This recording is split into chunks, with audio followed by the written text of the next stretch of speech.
আসসালামু আলাইকুম ইবলন। আমার বিয়ে গত 2 দিন আগে মারা গেল, 3 দিন আজকে।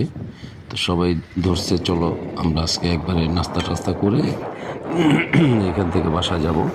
তো ফ্যামিলিগত যা ছিল ছোট বড় সবাইকে আমরা হোটেলে নিয়ে যাই, কারণে বাসা বাড়িতে এত বড় গ্যাঞ্জাম করা সম্ভব না, যার কারণে হোটেলে নাস্তা খেতে গেলাম।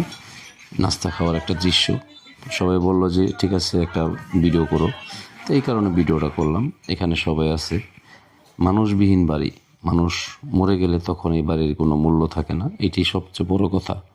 এখন মানুষবিহীন বাড়ি, এইটা আমরা দেখতে আসলাম। এই বাড়িতে আমার বিহীন থাকতো, তো উনি মারা যাওয়ার পরে এখন এই বাড়িতে তো কেউ নাই। তো যাই হোক, আমরা সবাই দেখতে আসলাম। আজকে ওনার মিলাদের জন্য কিছু আয়োজন করা হয়েছে।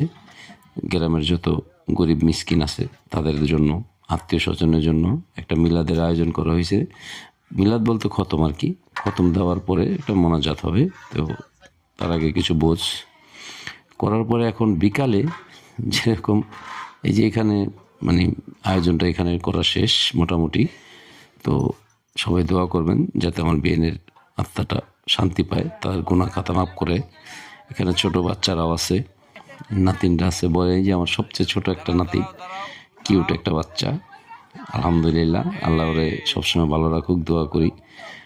আর এখানে অনেক বড়রাও আছে, ছোটরাও আছে, সবাই মিলিত বাড়িতে যেহেতু অনুষ্ঠান। তো আমার নাতিনের জন্য, আমার বিয়াইনের জন্য সবাই দোয়া করবেন। আমিও সবাইকে মন থেকে দোয়া করি, আমার যত ভিউজ আছে সবার জন্য আমি মন থেকে দোয়া করি যাতে আল্লাহ সবাইকে ভালো রাখে। এটা আমার আরও নাতিন, এখানে আমার মেজো নাতিন আছে, বড় নাতিন আছে। তো আজকে এখন চাইনিজে খাবে, চাইনিজে নিয়ে আসছি। সবাই ভালো থাকবেন। আসসালামু আলাইকুম।